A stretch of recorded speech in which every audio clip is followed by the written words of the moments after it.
I'm Al McFarland. Welcome to the conversation with Al McFarland. I'm glad to be here. Glad to have you along. Today is Wednesday, August 10th, 2022. And on Wednesdays, we talk about wealth creation.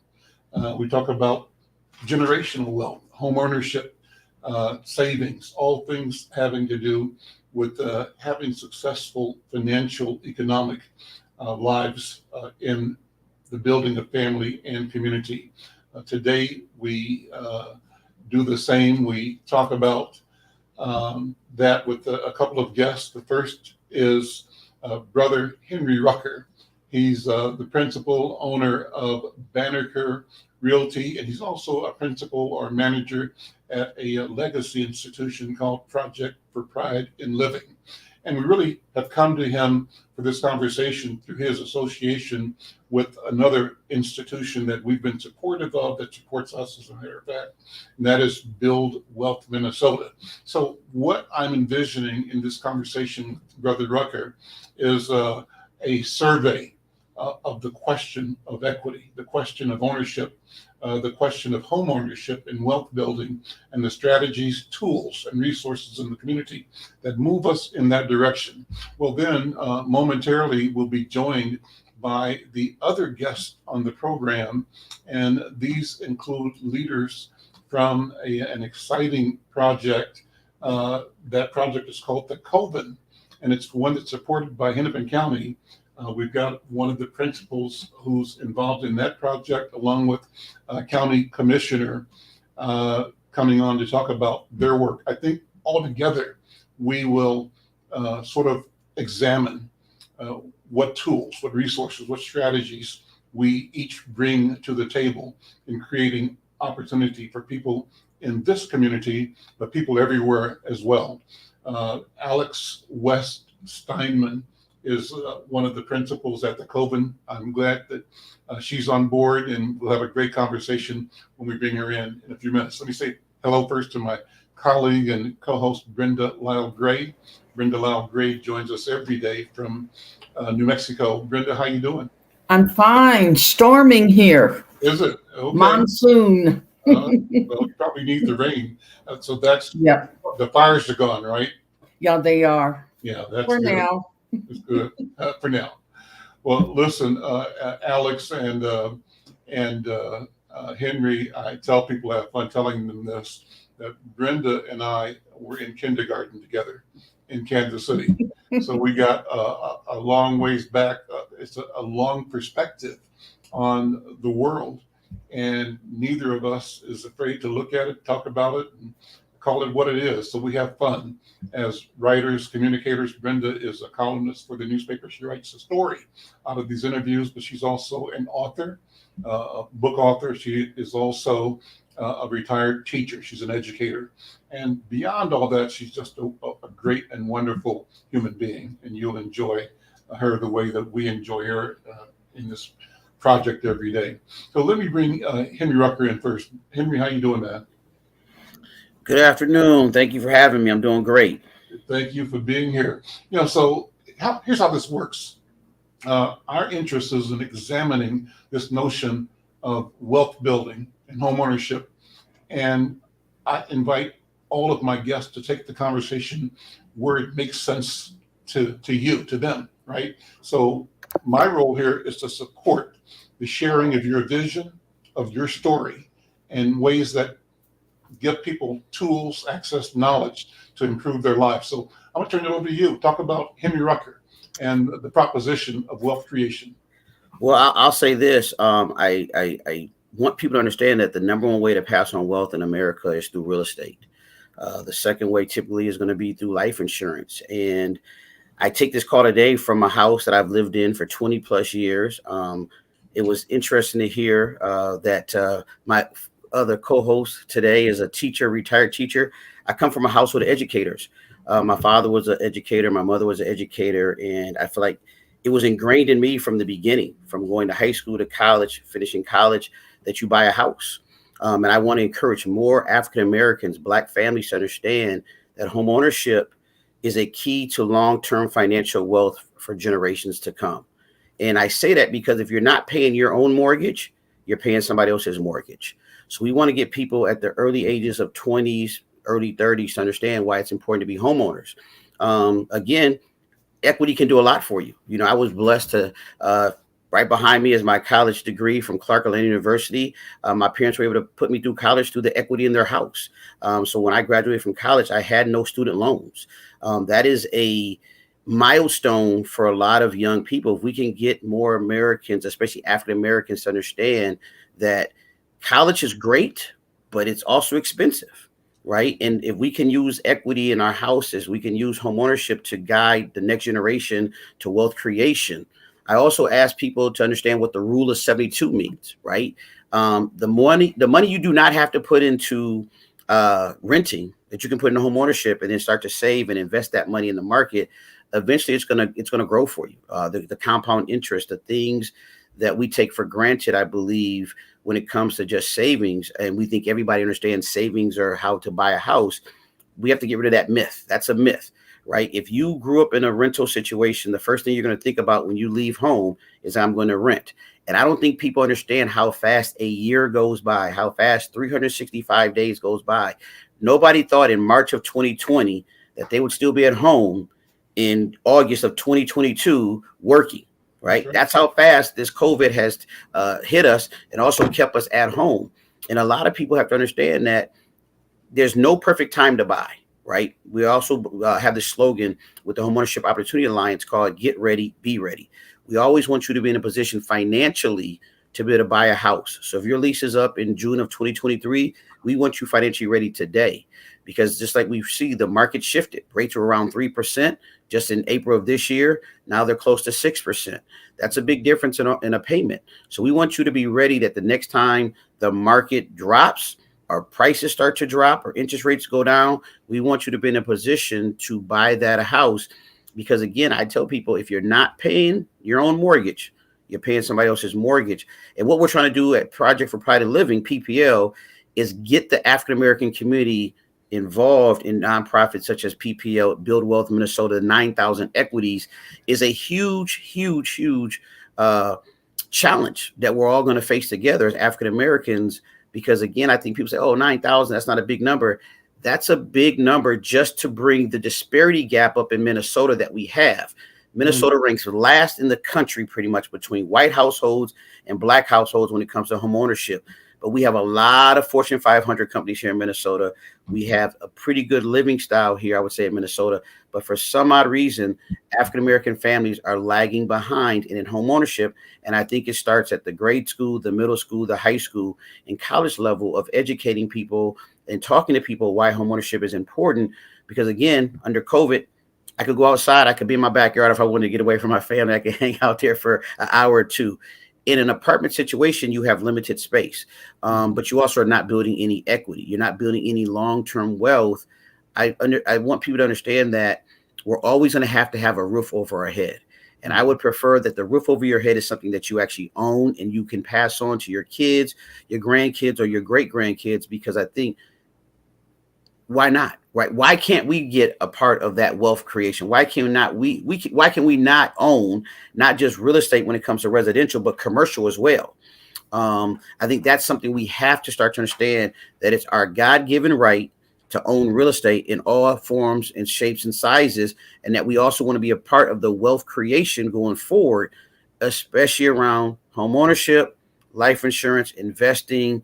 You have to understand how wealth is created and how we pass on wealth, because there's a lot of ways to pass on your wealth tax-free, and we have to be part of the conversation at the table. Let me divert a little bit and have you talk about two icons for me. That's Harvey Rucker and Sheldon Rucker. Introduce them. Tell people who these giants are and who they are to you and who they are to our community. Harvey Rucker is my father. He was educated for 30 plus years in the Minneapolis public school system. He retired. Shelton Rucker is his younger brother, was also educator in the Minneapolis public schools for 30 years, that retired. And I'm proud to say that as I take on more in real estate, that representation matters. The one thing I see all the time, as you just mentioned, Mr. McFarland, that people, Rucker, are you related to Harvey or Shelton or Jackie? My parents, my mother was a teacher. My dad's two youngest brothers were educators. That means a lot. I kind of tease my daughter. She's a junior in high school, and people recognize that last name. I was like, that means something in the Minneapolis public school systems.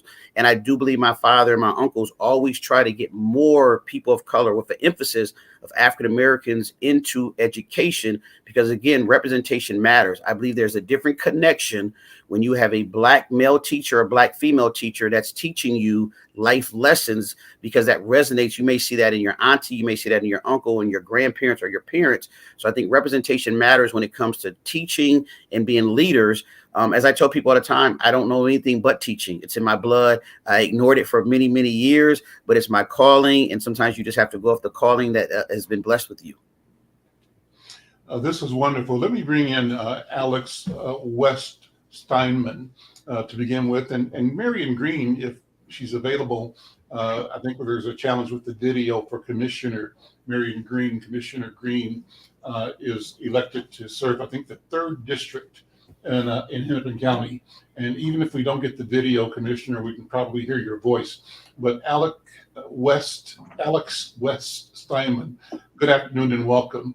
Good Jump afternoon. into the conversation. It's so good to see you. I saw the press release about the COVID, and my daughter Batala, you may know her. I do. Excited about what you guys are doing. And she said, this is a must conversation. So I'm glad we finally connected, and I'm glad that the commissioner and the county are partnering with you with them to bring this idea, this opportunity forward. Take a minute to talk about the COVID, what it is, what it represents, and contextualize that in the conversation that Brother Rucker and I are having about wealth creation. Yeah, thank you. And a big thank you to Vitala for passing along the information. You know, the Coven started about 5 years ago. We're a co-working space. What we say is we're a co-working space for radical change makers. So we know that, you know, entrepreneurship and leadership are two ways for wealth creation, and also really challenging for many folks in our community, particularly women, non-binary, trans folks, folks of color. And so when we started this business 5 years ago in the North Loop in Minnesota and Minneapolis, we knew that, you know, we needed a place that people could feel like they could see themselves growing their businesses. They could see themselves stepping into leadership and being economically empowered. What we think about the way that we do that is, one, in our, you know, space that, you know, feels inclusive. It feels like the community that we serve. But we also do that through education opportunities. So we have a digital platform that houses on-demand videos all around starting a business, you know, growing your business inclusively, thinking about hiring your first employee, and those types of things. We know that it takes a lot of confidence to develop a bias for risk-taking and action, which are two things that you really need to before you can take the leap into leadership, before you can take the leap into business ownership. Back in, you know, 2020, I think it was, or 2019, women were starting 1,800 new businesses every day in this country. That's a lot. That's a lot of businesses. But we often see that they lack the resources that's needed. They don't necessarily lack the skill set. They just lack the resources, the funding, the opportunities to connect with education opportunities, the opportunity to connect with mentors and other resources. So what we did was create this library that folks can access at any time and, you know, watch on their own terms. We know that sometimes, like, live events are really great, and we love to have folks who, you know, participate in our live in-person and virtual events. That can be really hard for a parent, you know, who might not be able to make the 5 o'clock event because they've got a kid. You know, I have 2 of them. So I know that, you know, more than anyone else. So what we've been really excited about was partnering with Hennepin County to offer our digital platform for free to all Hennepin County entrepreneurs. And we're looking for more partnerships like that across our public sector. This is awesome. You know, and we've got Commissioner Marion Green. We're trying to get the video, but if we don't have that, Commissioner, are you there? First of all, can we have your voice? Do you hear us, and can we hear you? Yeah.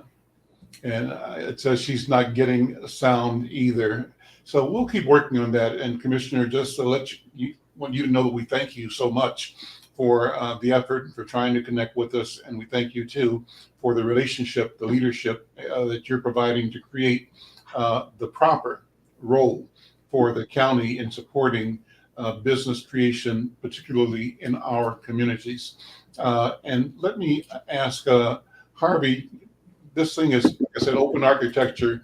Jump in where you want to. I want to kind of find the nexus, the connection between this idea of entrepreneurship and the idea of wealth creation or home ownership.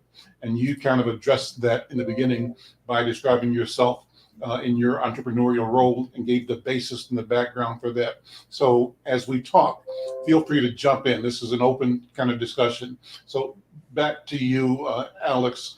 Again, thank you for what you're doing. So how does it work? How does the Coven work?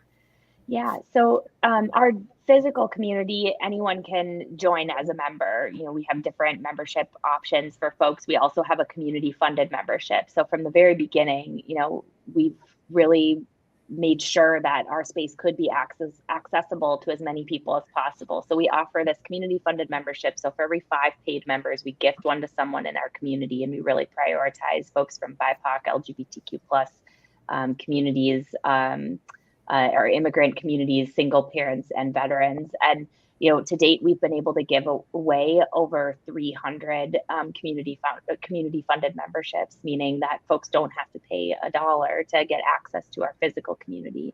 Since launching the digital community during COVID, we've expanded our offerings, and you know, that folks can access for just $19 a month. But we do have this awesome Hennepin County opportunity where folks from Hennepin County get free access to it. So all they have to do is go to our website, click on you know, the Hennepin County section, we have a big banner at the top, and enter their information. You know, something that, you know, Henry talked about with Build Wealth Minnesota, I've had the pleasure of working on the Groundbreak Coalition with McKnight, and you know, I work on the BIPOC entrepreneur side, and we also have, you know, the housing.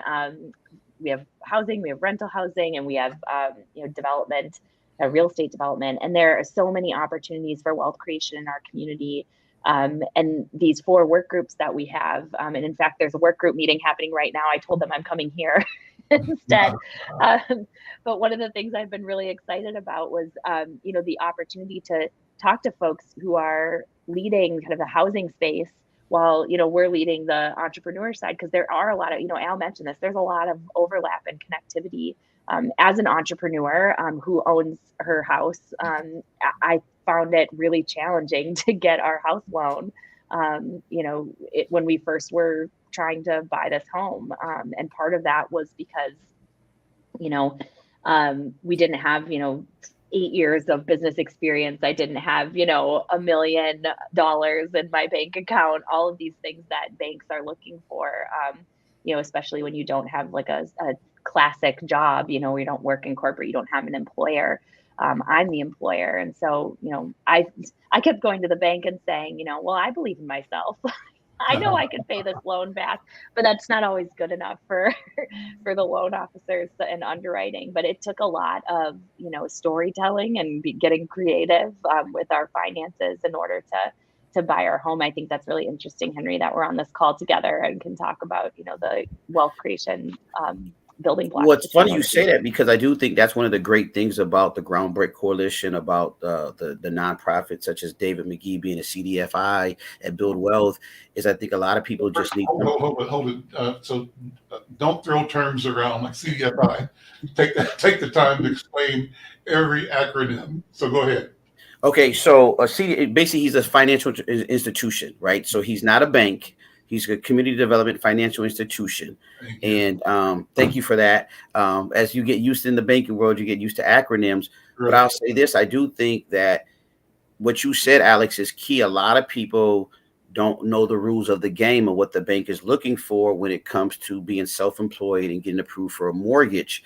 And there are some things out there that we're told to do as people that are self-employed. You want to do this for your income or do that for your income. That doesn't always help us when we want to walk into a bank to get financing. And I think partnering up with organizations such as Build Wealth and having real estate agents that understand the field will say, hey, you know what, Alex, let's have you sit down with somebody and map out your next 2 to 3 years so we can get you in a position to get approved. Because I do believe a lot of people have understanding with, as long as I'm paying taxes, I can buy a house.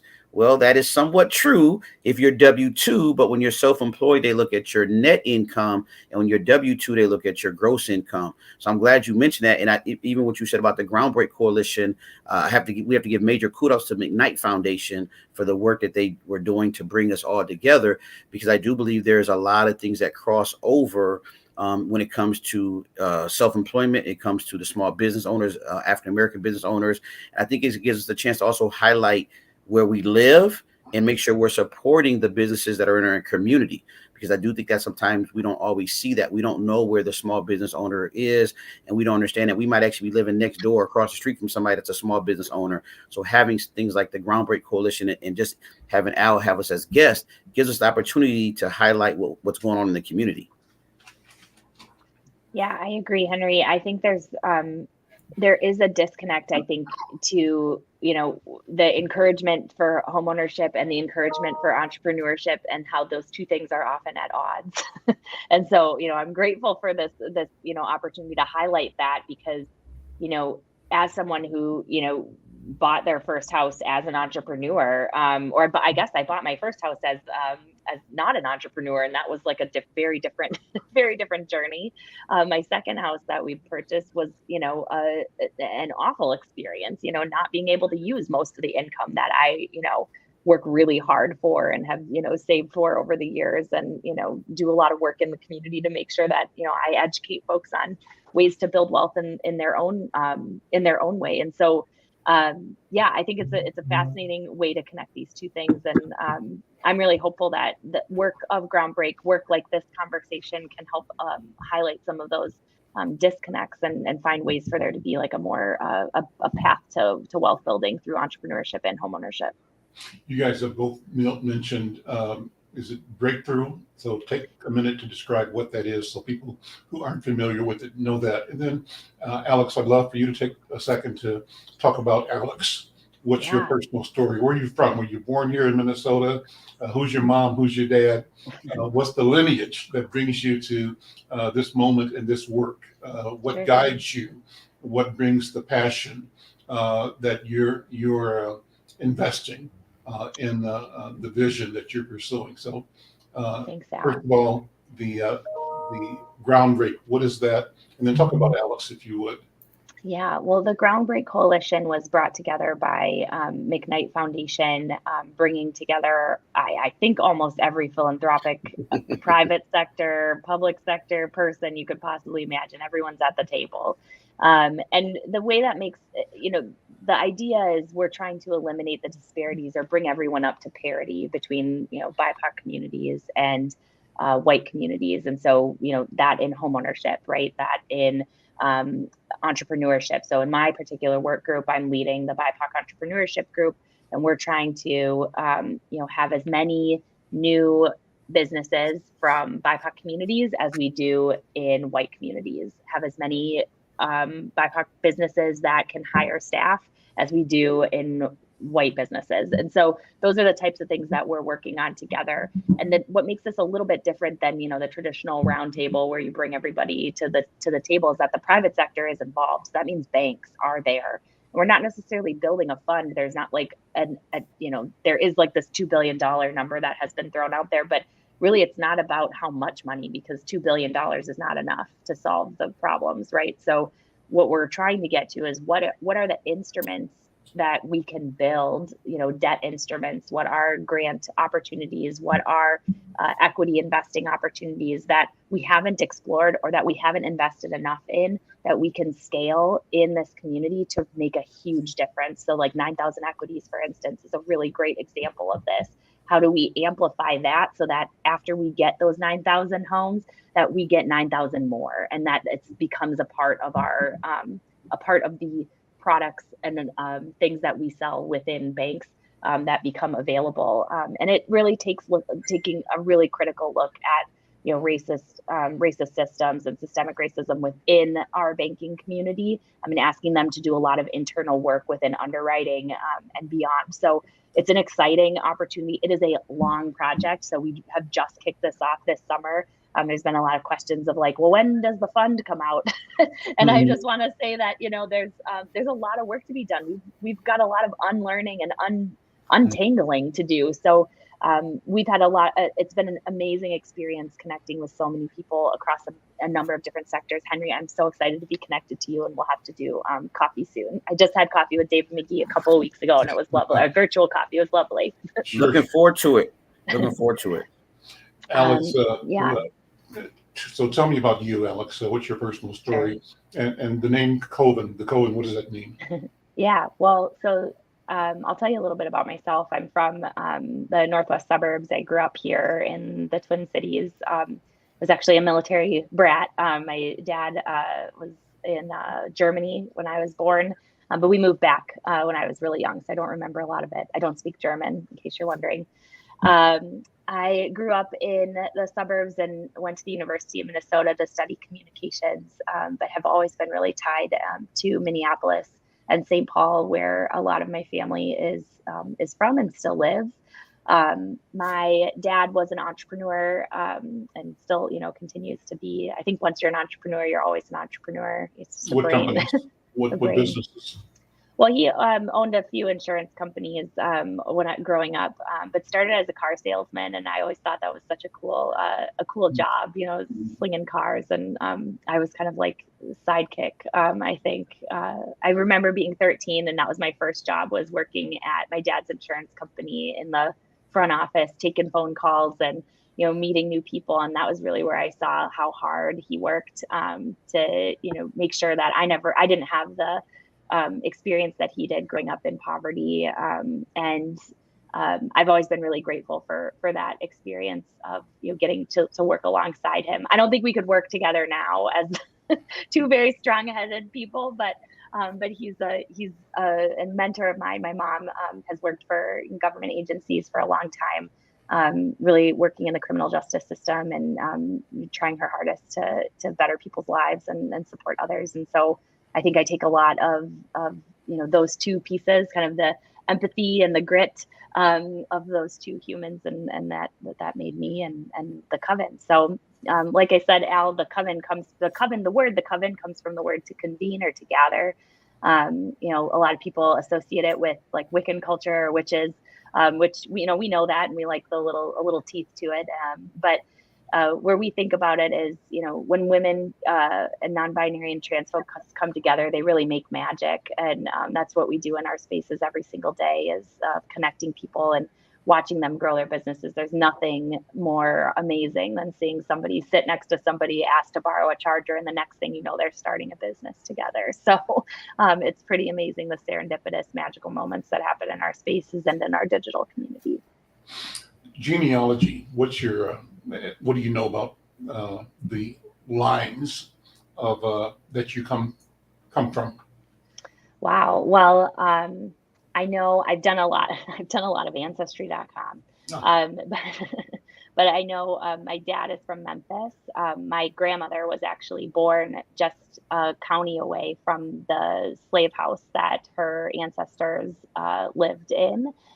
So that's been amazing to kind of discover these things that she didn't even know. My mother's side is they're Danish and Irish and German, and my father's side is African from West Africa, but from many, many places, right? It's hard Is there to know. one predominant place in West Africa that they're from? Not that I've been able to discover primarily, so we haven't been able to track that far back.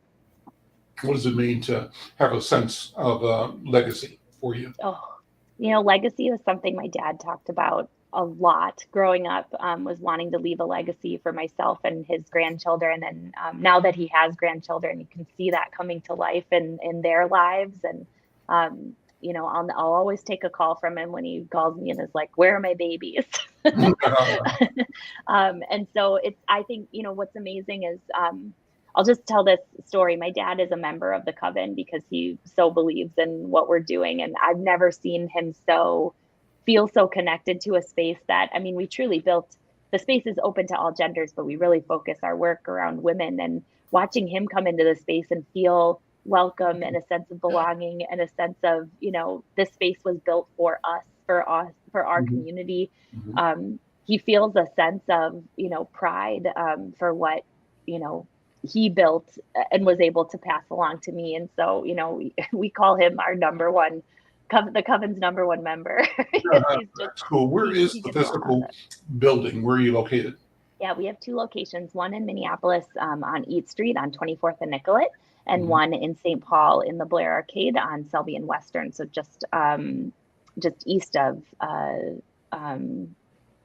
just on the, right, just west of the city, just the west of downtown. Okay, great, awesome. Henry, jump in again. I love asking people to tell their personal stories because, and you've done that already. You started off when I asked you about your dad and Sheldon, but always interested in getting a sense of the historicity, the generational presence. Do you think about that? I mean, I do. Okay, talk about that. What's kind of interesting because when Alex mentioned that she one of her locations is the Blair Arcade. So for those that may know Glenn Beecham, his brother Pastor Beecham in North Minneapolis, he was the first person I used to work for in the real estate world that encouraged me to get my broker's license. And he actually paid for me to go to school and get my license in 1995, and in 97 I got my broker's license. So I do think, again, what Alex was saying about the sense of pride that her father has, I definitely see that in my family and my father. My mom and dad celebrate the same birthday on the 28th of July. They turned 86 and 83. My father's 86, my mother's 83. Amazing. And it's so funny when you mentioned the grandchildren. My daughter's a junior in high school, and I'm just amazed at the things that they can get away with that we could not get away with, right? So it's just interesting. But I see that, and when I say I grew up in the Field of Regina neighborhood, I live in the Powderhorn neighborhood, and one thing I always would tell people, I don't believe in hoods. I believe in neighborhoods. We live in neighborhoods because in the neighborhood I grew up in, South Minneapolis, in the Field of Regina neighborhood, there was a lot of educators. Right, from Lowry Johnson, Bessie Griffin, and Wade. Now I can't call them that now. I have to say it's still Mrs. Wade, Uncle Jay, because that's the respect to me that we had for them, and as our families, they were like your aunts and uncles. And I want people to understand what I'm saying. There's a lot of pride in home ownership. Right, when you live in a neighborhood, you have a piece of that neighborhood. I want you to be involved in everything that happens in that neighborhood. Things do not happen overnight. There are no roundabouts put in, or no curb cuts put in without somebody making a decision on that, and that takes time. So I really want people to understand when I say we do not live in hoods. We live in neighborhoods. We have to value the neighborhood that we live in, and I take pride in that. And as my father was, the principal at Vocational, that he was the principal at Lincoln in North Minneapolis. He helped mentor a lot of the principals that came through Minneapolis. I think that history has to be shared of how we build neighborhoods, how we take pride in when your father walks into your location and people are like, oh yeah, that's Alex's dad. But he's here for us too. He's adopted father to some people, because I'll tell you, I'm blessed that I have both my parents still, that they're alive. And I don't think we understand the hard work our parents put in for us to have the things that we have today. And somewhere along the line, we did not continue to really talk about financial empowerment around home ownership, savings. I know my dad has shown me that he started, his retirement account was with the public schools, but actually saving was a little bit later in life because you were trying to do other things. So I take pride in the fact that I can sit there. When I graduated from college, my father said, you can move home for 3 years, and every paycheck you need to give your mother $100 cash. But then I need to see that you're saving money in your bank account. That was one of the conditions for me to live there, was I had to show him I was saving money in my bank account. But I think that's went a long way. And we talk about connections. My daughter was able to work with the Richfield school system this summer based on a relationship I had with Dr. Dolores Henderson, growing up in St. Paul and Minneapolis. She said, hey, what's my granddaughter doing this summer? I was like, she's looking for a job. And she's like, what? Well, she'll come work with me. And that was just actually, we saw each other at unfortunately a funeral for somebody that I grew up with in Jack and Jill of America. And it just speaks volumes to me that this community we have, the networking we have, and the leaders, the elders that are looking to bring this next generation along. It's my job and Alex's job to make sure we bring the next generation along. So when our kids get older, they can take care of that generation that's going to be below them. I take real pride in my last name, I tell people all you have is your word. To me, your word and your last name means a lot. But I take pride in helping people become homeowners. It's a very big compliment to me when somebody calls and say, "Hey, Henry, my son or daughter, or my sister or brother, or somebody even from the church is looking to buy a house, and I know if I send them to you, you're going to take good care of them." To me, that's the best compliment you can get. That's awesome. Talk about your grams. What do you know? How far back in your family tree can you go? Well, my cousin is actually working on that, so I'm very proud. We just came back from Washington D.C. from the 24th to the 1st of August. We're in D.C. celebrating our family reunion. Gillum, Missouri. I actually had a great uncle that was there, just turned 102 years old. I have an aunt that's in Des Moines that just turned 100 years old. That's my grandmother's baby sister, just reached 100. And we are trying to really get stories from them because, again, I keep telling people, I can't even imagine some of the things that they went through. When you hit that 100 mark, right? That means you lived a good life for a long time, and you have seen some things we have never even thought about seeing, or we would ever probably see. And that goes back to, I think, that groundbreak that it's not just about the $2 billion. It's about, can we make some real change? And this time we're actually going to see the change, and we're just not going to throw money at it. Because I think that's sometimes what people like to do. They like to just throw money at something. But Gillum, Missouri, my father's from a small town called Chillicothe, Missouri. It's very small. If you blink, you'll be through the city. My mom's from Des Moines. But again, my father and my mother met at Drake. Have some Native American in me. It's going down that bloodline. And I think, again, that's something from Ancestry.com. More people need to understand how your bloodline is really made up. I don't want to say that defines who we are, but I think it gives us an idea of who we are and where we come from. Great information. Marion Green is trying to get on. Marion, can we hear you? Do you hear us, Commissioner Green? And so one of the things she said in her note,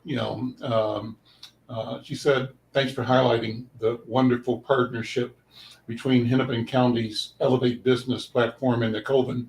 So I'm going to go back to Alex, and then you come back in, Henry, because I think you both are talking about partnerships, relationships. You started off talking about both Banneker and PPL and Build Wealth, and you've mentioned other organizations, and both of you represent this capacity to not be the only, the lone, the last, or the first, but to be part of a wave, a net, and in an immersive experience that in total represents the slow but steady progress towards opportunity, development, growth in our community.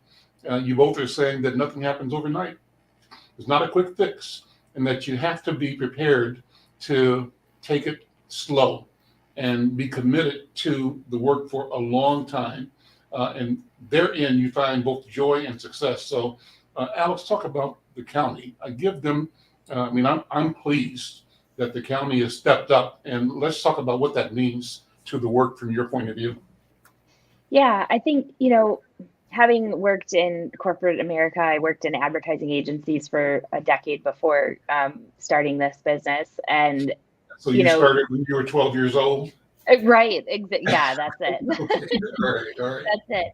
But I felt like, oftentimes in business, we do things very transactionally, and this is the rule and this is what it costs. And then, it's very transactional. And I think having started this business that has been all about relationships and wealth building and economic empowerment, we've been trying to find more partners who are willing to get creative and think about how to utilize the, wealth that's within a county, or wealth that's within a bank, or wealth that's within a system, and use that to propel and amplify, work that people are already doing. So what I love about the Hennepin County Elevate Business platform has been, there's been so many different partners that they've worked with, folks from the Hmong community, folks from the African American community, folks from, women's organizations like ours. Like, we have been they have tapped those resources that already exist and are fueling the work that they're doing. So often a lot of,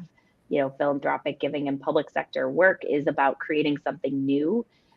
which puts a lot of strain on capacity within organizations that are already doing great work. We're already connected to our communities. We don't have to create new programs.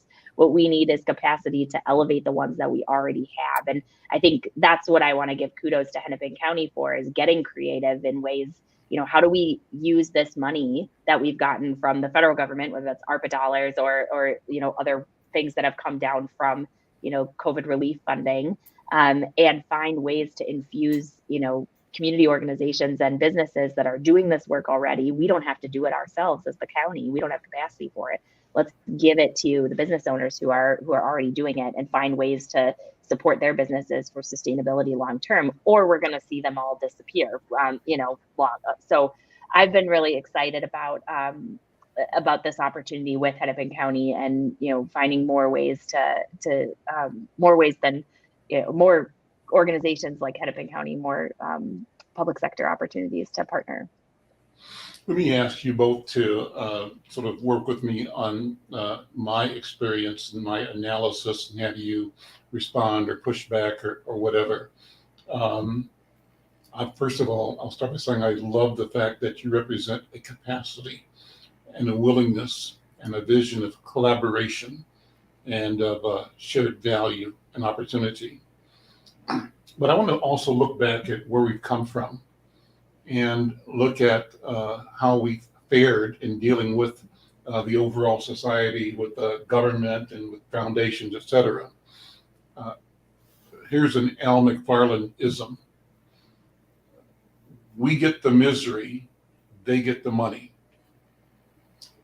They get the money, we get the misery. Now, the money is money that we all create through entrepreneurship, through our consumerism, our purchasing power, through governance, through paying taxes. It's something that we all in society contribute to the equation of the flow of revenue, of making commerce happen in a society. Too often, Al McFarland feels, our people have been relegated to a position of consumerism, but never to the opportunity of entrepreneurism or productivity where we can benefit and build wealth. Too often, even those institutions, and I say governments and foundations and corporations and others, policymakers, have conspired, colluded to wring wealth from us. The wringing of wealth means wringing it from our physical bodies as we were enslaved. They wrung the life force. They attempted to destroy us and extract from us everything that added to their wealth, their comfort, their profit. Post-slavery, as we developed communities that showed our resilience capabilities, Rosewood, Tulsa, Black Wall Street, always met with a hostility, a resentment, and a vicious attack by a society that would explain away these, they say, oh, it's a one of, but we know now it was happening all the time, everywhere. It's amazing that we've survived and that we've come through and that we have, and we continue to prosper even today. So I kind of want to put that knowledge of that history, that feeling that I have described in front of you, to say that it seems to me that you all have discovered how to not be impeded by the truth and the reality of what I have described. You acknowledge it, but you also acknowledge and operate from the indwelling strength that these experiences brought to and through all of us, and that through you and your work, there's a limitless possibility of what we can become. And there's definitely, from my point of view, the idea that we are stakeholders, shareholders, co-creators of the future. And that future includes not only our people in ways that are beneficial, but includes all of humanity. That's a lot to say. I'll throw it out. Alex, what you think? Henry, what you think? Brenda, jump in. Wow, Al, that was powerful. I mean, I do feel like what you're talking about, I mean, we have to believe that there's another world possible, right? I mean, we wouldn't have been resilient unless we believed that things could change at some point, right? So as Black people, we have to retain some form of hope for the future. That's literally what has propelled us to be able to live beyond everything that has happened to us over the last 400 plus years. So as we think about, what we've built and what we have today, I mean, it's about mindset shift. I'll bring up the Groundbreak Coalition again, not that I think, everything is solved from that initiative, but I do feel like we are beyond the point of saying, this might be a problem. Racism might be a problem. We are at the point where we know enough about ourselves. And I love Ben Hecht says this all the time in the Groundbreak Coalition work. He's kind of leading the charge in this space. And he always says this, like, Minnesota studies itself to a T. We know everything about ourselves. We've published enough studies to know that these are problems and that we know where the disparities are. We know where they come from. So the next step to that is solving it and believing that we are the ones who can solve it. And so I really do think there's this mindset shift that exists around, resource extracting. When we go to a bank or we go to, we as Black people go to a bank or go to philanthropic organizations and say, we need this funding for our communities, we need this funding for our business, it shouldn't necessarily be a question. It should be we owe this to you. Mhm. The bank owes this to us. They have extracted the things from us. We deserve it and should get it back. And so I think that is what I'm excited about with a lot of new initiatives, with the Coven, with things that Henry is leading. We've stopped asking, it's not about playing within the system that exists. It's about creating something brand new. And if we continue to hear no, it's finding the way around it, because we can't keep asking the question. We have to just go get it. And it has to be like you said, I think, Al, it's our birthright, or Henry, I think it was you who said, housing is our birthright, owning real estate, ownership of our own, freedom, land, and wealth building is our birthright. So we're done asking, and we're at the point now where it belongs to us. We are getting the things that have been extracted from us. Clear as day. Henry, go ahead. I love that. Thank you. Well, I was going to add to that. I mean, I do think it's the networking too. I'll be honest. I mean, I do think that we are at an all-time high of working together. Not saying it wasn't done before, but these things such as social media, Twitter, LinkedIn, Instagram, Facebook can have you connecting with people all over. I personally believe that we are now in a stage of saying we don't want to just hear the conversation. We want to sit at the table to be a part of the conversation that goes out the door, right? We want to be a part of what's going to be said in the room and then go outside the room. I also feel like, I'll share this. Alex said her father was a military man, right? When he came back from the war, when Black men came back from the war years ago, we weren't getting loans, right? And now Alex said, we know there was a huge disparity of not giving African-American men loans via VA or FHA. For years, people have looked at FHA as negative, right? Because more people of color are using FHA financing. Well, Minnesota, again, you got to keep knocking at the door, brick by brick. We just got it where now in Minnesota on purchase agreements, the disclosure of down payment is going to be removed. It was removed as of August 1st, 2022. That took years for that to happen, right? Explain that. Why so if you write a purchase agreement in the state of Minnesota prior to August 1st, you had to disclose if you were getting down payment assistance on your purchase agreement. So the seller would know that you were getting money from a third party, right? Like PPL or like Build Wealth or someone like that. PPL, Build Wealth, Minnesota Housing, any type of down payment money. And then in theory, that kind of lessens your value, your worth, or at least the dignity associated with, incorrectly, your ability to bring the cash to the table, because it's not all of your cash. That's the idea anyway, whether that's because the others who bring cash in all kinds of ways as well, but they don't want to feel judged because of how they get their money. Right. So our fight back was, we don't verify if mom and dad give you a gift, because we know through equity, more families that were white were able to give their kids money for down payment. But here's the fight back. We also said, if I can qualify for $10,000 or $15,000 worth of down payment assistance and put my money again in the market and make money in the market, why would I not use somebody else's money? As you said, Al, people have been getting rich off the African-American community for years. When I teach in the high schools, I always ask my young men and women, when was the last time you seen Michael Jordan make a shoe commercial? He doesn't have to make a shoe commercial anymore. That brand is so strong that it sells itself. And the even more crazy part about it, African Americans are not the number one consumer of Air Jordans, but the image would be we are, right? When I also teach, I talk about Birkenstocks, right? Everybody kind of call those Jesus shoes, right? That black people don't wear Birkenstocks. That's not true either. But again, that's just how society puts certain things in place. And when I say that, it's not a negative. It's just, again, we have to make sure that the Al McFarlands are growing. I was able to see Roland Martin. He spoke at the NAREP conference. We need to put more money into Black media so the story can be told the correct way and told our way. Too many other times we let people tell our narrative, and it's not done correctly. You guys know for years, everybody thought Michael Jordan invested in prisons. No, that wasn't the Michael Jordan, the GOAT of basketball. That was a white man named Michael Jordan. But for years, people thought that, right? So we have to make sure that the information we are putting in the community is coming from people that look like us and live in the community, because that message is so strong.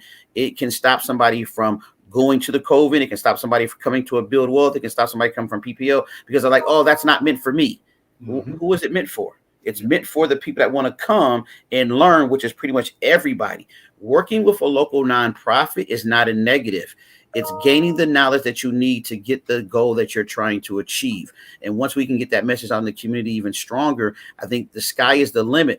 But this networking thing, I don't think it's ever been the way it's been done before. Zoom has changed the world. We're literally doing this call from our houses, right? Yep. In 2019, this would have never been thought of. That's even more how powerful the internet can be, and working with individuals like yourself, Al, the 9,000 equities. The sky is the limit. And we just don't need to push the sky. We need to raise the sky, because I think we're in the position to do that. Brenda, jump in. We're almost at the end, but Brenda, I know you're just teeming with ideas and questions and thoughts or observations. Well, I think we need to have the conversation with our children. Financial literacy needs to begin in middle school. They need to know about this. Instead of having the talk, we need to have the conversation. One of the conversations, and I hate to jump on this, but I just finished an article on what's happening with our children with fentanyl. So we need to start, and when I guess I shouldn't just use the word, it's a drug that's killing our kids, and it only takes a little bit.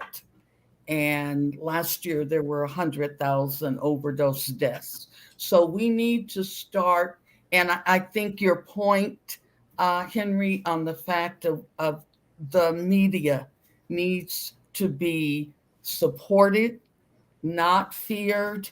We need to be able to tell the truth and have transparency. And we were really, I think, encouraged. And I don't live in Minneapolis. I live in the mountains of Santa Fe, New Mexico.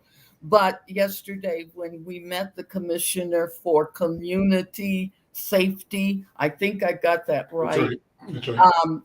We were really impressed with his credentials, his background, and you could just feel his passion. So I believe Cedric Alexander and the mayor were on yesterday. It was great. So I believe these increment steps are becoming larger steps, and the spirit of George Floyd hovers over all of us, who opened up a lot of doors, but a big price. So congratulations on both of your companies and your success in having a voice and giving that voice to others. But we've got to protect our babies. I think that's what Alex said. Her father always said, "Where's my babies?" And that's what we need to be saying. Protect our babies. Let me take a minute to share a picture that, as we were talking about generations and families, I brought up, and I'll put it back up. Voss, you can make it larger. But this is a picture of This is so my great. family. Can you all see that? So this is me in the middle, cross-legged, at the age of 4, I think, 4 or 5. And my twin cousins, their big brother, my sister, a cousin, and we were in the house of Mr. Powell, who was like the patriarch of the family, an entrepreneur who owned not only this big brownstone that 3 generations lived in his house, but he also owned a dry cleaners, a grocery store, and a pool hall, and a barber shop on the famed 18th Street in Kansas City, Missouri. We're from Missouri, Henry, and Brenda and I grew up in this neighborhood. I think you came to it a few years after me, Brenda, because I kind of was born here. But the point I wanted to make was this idea of legacy and history, because at a time, this picture is on my mantle behind me. It's been there for years, 20 years or longer, in this room. And when I went to see 12 Years a Slave one day, I came back home from watching the movie and just sort of thinking about it. And it was almost like this picture started glowing. And I got up and looked at it and handled it and said, let me do the math here. As it turns out, my grandmother's mother, which is Lizzie, my grandmother has her arm around her mother. Lizzie was born the property of other human beings. What does it mean? It means that I knew somebody, I touched someone, I was held by someone who, when she was born, was owned by other human beings. So the question is, do we get over it? The answer is hell no. I never will. I don't want to get over it. I want justice. I want justice and I want freedom. And so having this knowledge and telling the story, Henry, as you are doing, telling the stories, Alex, as you are doing, as Brenda and I do, is so important, it's so critical, because we have to reconstruct that which was stolen and attempted to be destroyed. DNA is one of the tools and technologies and genealogy that allow us to reconnect both the past, and if we value the eternal moments that we're in second by second, we see ourselves as gateways, as pathways to eternity through our children and beyond. And that makes what we do each moment sacred, each breath important, and the work we do critical. So I want to say kudos to you and thank you for being conscious, being intentional, being purposeful, and being successful in all that you do. And thank you for being here today as well. Let me close with you finally inviting people to join you, to support you. How can they connect to support your work and your vision? Henry, you first, and then Alex. Well, you can always find me. I'll give out my personal cell phone number. As I tell people, real estate never sleeps. My dad's always like, boy, get off that phone sometimes. My phone number is 612-386-2562. Once again, 612-386-2562. You can also email me at Henry, HENRY Rucker, RUCKER at Banneker, BANNEKER Realty.com. That's also our website, www.bannekerrealty.com. Somebody needs to buy a house today, and you just got the number. Just take the step. Go ahead, Alex. Thank you. Well, I won't give my cell phone out, but I will say you can find us at thecoven.com. At the top banner, there's information about our community funded membership, about memberships, about the Hennepin County initiative. And you can feel free to email me at alex at thecoven.com. That's COVEN. Even though we didn't connect, I want to send a note of gratitude out to County Board Chair and Commissioner Green, right, for her support, her work in creating these important connections. So listen, I think that's it for now. Good program. I have enjoyed every second of this conversation. Hope it's been meaningful for you as well. I'm Al McFarland. This is The Conversation with Al McFarland. We'll see you tomorrow.